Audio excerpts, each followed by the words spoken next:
साथियों, भाजपा देश के कोने कोने में वंदे भारत ट्रेनों का भी विस्तार करेगी। देश में वंदे भारत के 3 मॉडल चला करेंगे। Vande Bharat sleeper, Vande Bharat chair car और वंदे भारत मेट्रो।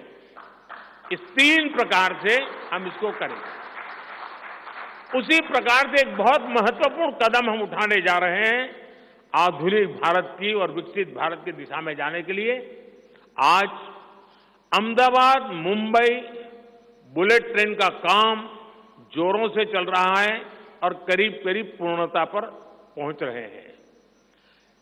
उसी प्रकार से बुलेट ट्रेन आज जैसे पश्चिम हिस्से में एक बुलेट ट्रेन काम करने जा रही है, अब भाजपा का संकल्प है आने वाले समय में उत्तर भारत में एक बुलेट ट्रेन, दक्षिण भारत में एक बुलेट ट्रेन और पूर्वी भारत में एक बुलेट ट्रेन, वैसे उत्तर दक्षिण पूर्व पश्चिम चारों दिशाओं में एक एक बुलेट ट्रेन के प्रोजेक्ट से हम आधुनिकता की तरफ जाने को गति देंगे। इसके लिए सर्वे का काम भी जल्द शुरू किया जाएगा। साथियों, भाजपा का संकल्प पत्र देश को आत्मनिर्भरता की तरफ ले जाने वाला है। डिफेंस सेक्टर हो, एडिबल ऑयल हो, एनर्जी इंपोर्ट हो, भारत कब तक दूसरे देशों पर निर्भर रहेगा? आज हम एनर्जी को इंपोर्ट करने के लिए लाखों करोड़ रुपए का फॉरेन एक्सचेंज खर्च करते हैं। इसलिए भाजपा का बहुत बड़ा फोकस ग्रीन एनर्जी और एनर्जी में आत्मनिर्भरता पर है। इसलिए पेट्रोल में इथेनॉल की ब्लेंडिंग हो, ग्रीन हाइड्रोजन हो, रिन्यूएबल एनर्जी हो, गोवर्धन हो, बायोफ्यूल हो, सभी क्षेत्रों में और अधिक तेजी लाई जाएगी। ये हमें आत्मनिर्भर बनाने के साथ ही पर्यावरण की दृष्टि से भी देश को सुरक्षा प्रदान करेगा।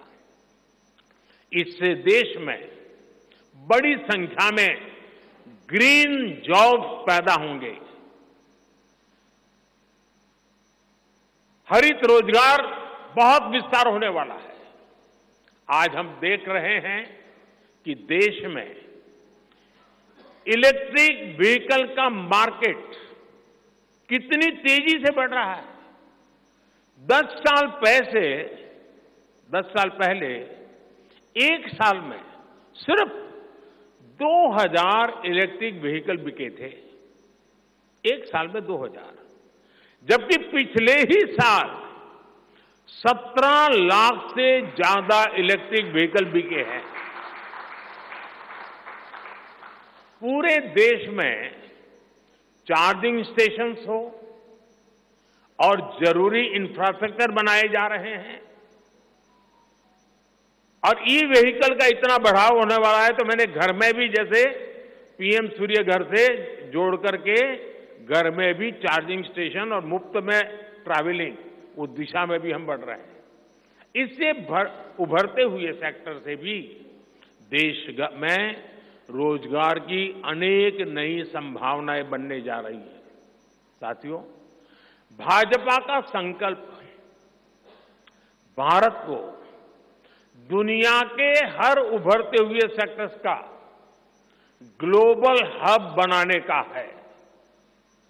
वो समय दूर नहीं जब भारत दुनिया का ग्रीन एनर्जी हब होगा, फार्मा हब होगा, इलेक्ट्रॉनिक्स हब होगा, ऑटोमोबाइल हब होगा, सेमीकंडक्टर हब होगा, इनोवेशन हब होगा, लीगल इंश्योरेंस हब होगा, कॉन्ट्रैक्टिंग कॉमर्शियल हब होगा। वो दिन दूर नहीं जब दुनिया के बड़े बड़े इकोनॉमी सेंटर्स भारत में होंगे। Bharat global capability centres, global technology centres, global engineering centres का बहुत बड़ा हब बनेगा। स्पेस में भी हम एक बहुत बड़ी ताकत के रूप में, विश्व में बहुत बड़ी ताकत के रूप में उभरेंगे और उसके लिए निश्चित रोड मैप से हम आगे बढ़ेंगे। और ये भारत के यूथ के लिए इतनी सारी अपॉर्चुनिटीज लेकर आएगा जिसकी उन्होंने शायद कल्पना भी नहीं की होगी। साथियों, आज विश्व में अनिश्चितता के बादल छाए हुए हैं, युद्ध की स्थिति बनी हुई है, तनावपूर्ण है पूरा विश्व। संकट के ऐसे समय में इन क्षेत्रों में रह रहे भारतीयों की सुरक्षा ये हमारी प्राथमिकता है।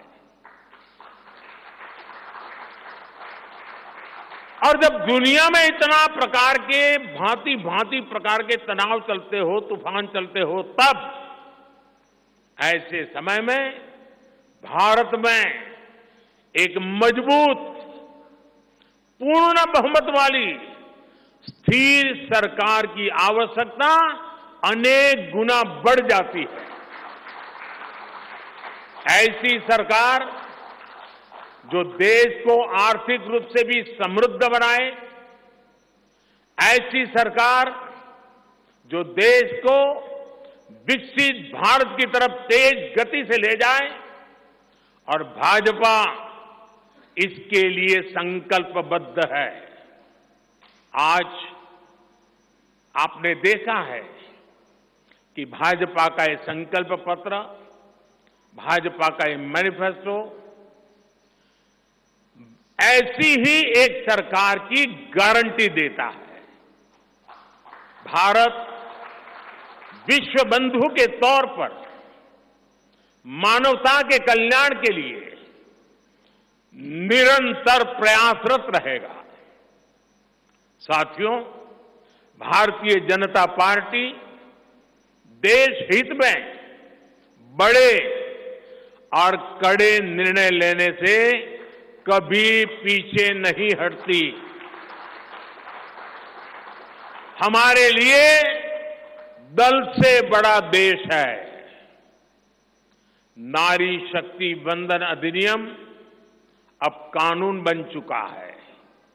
बीजेपी ने आर्टिकल 370 को हटाया और हम सीएए लेकर आए। रिफॉर्म, परफॉर्म, ट्रांसफॉर्म के मंत्र पर चलते हुए हम और तेजी से आगे बढ़ेंगे। गुड गवर्नेंस, डिजिटल गवर्नेंस और डेटा गवर्नेंस के लिए देश में आवश्यक इंफ्रास्ट्रक्चर और इकोसिस्टम तैयार किए जाएंगे। हम वन नेशन वन इलेक्शन के विचार को भी साकार करने का संकल्प लेकर के आगे बढ़ेंगे। बीजेपी यूनिफॉर्म सिविल कोड को भी देश हित में उतना ही आवश्यक समझती है।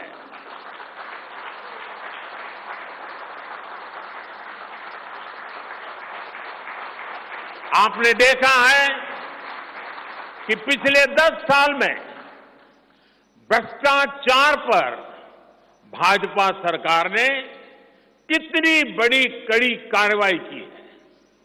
भ्रष्टाचार गरीब का हक छीनता है, मध्यम वर्ग का हक छीनता है।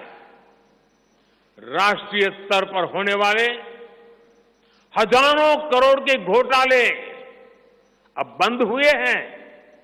अब गरीब को उसका हक मिल रहा है और गरीब को लूटने वाले जेल जा रहे हैं। भ्रष्टाचारियों पर ऐसे ही निरंतर सख्त कार्रवाई होती रहेगी, ये मोदी की गारंटी है।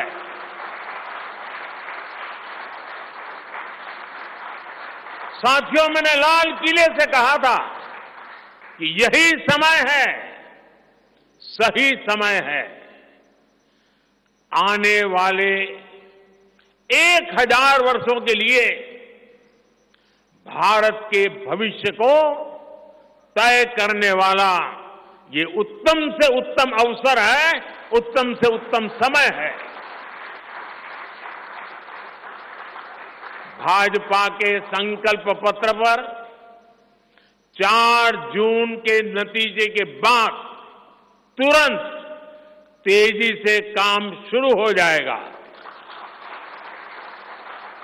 सरकार पहले ही 100 दिन के एक्शन प्लान पर काम करना प्रारंभ कर दिया है। देश के लोगों का एम्बिशन, देश के 140 करोड़ वासियों का अपना एम्बिशन, ये मोदी का मिशन है। अभी हमने चंद्रयान की सफलता देखी, अब हम गगनयान का गौरव अनुभव करेंगे। अभी हमने G20 में दुनिया का भारत में स्वागत देखा, अब हम ओलंपिक्स की मेजबानी के लिए पूरी ताकत लगाने वाले। ये नया भारत रफ्तार पकड़ चुका है, अब इसको रोकना असंभव है। इसलिए इस संकल्प पत्र को मोदी की गारंटी के रूप में देशवासियों के समक्ष आशीर्वाद के लिए रख रहा हूं। 144 करोड़ देशवासियों के सपनों को हकीकत में बुनने के लिए हम ये संकल्प पत्र लेकर के आए हैं। मैं देशवासियों से प्रार्थना करता हूं कि मां भारती के कोटि कोटि जनों के कल्याण के लिए, विकसित भारत के सपने को सिद्ध करने के लिए, इस संकल्प पत्र को लागू करने के लिए, तेज गति से आगे बढ़ाने के लिए हमें आशीर्वाद दें, हमारी शक्ति और बढ़ाएं। इसी एक प्रार्थना के साथ देशवासियों का अभिनंदन करते हुए मैं मेरी वाणी को विराम देता हूं। बहुत बहुत धन्यवाद।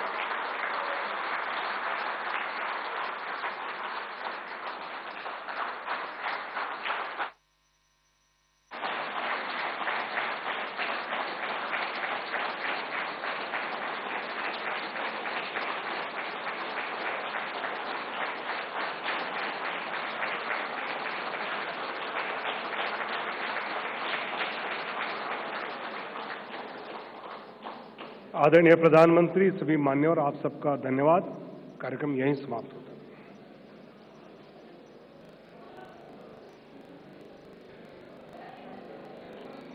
सभी पत्रकार साथियों को अनुरोध है कि नीचे चायपान सभी पदाधिकारी केंद्रीय मंत्रियों के साथ करें। सभी सादर आमंत्रित हैं।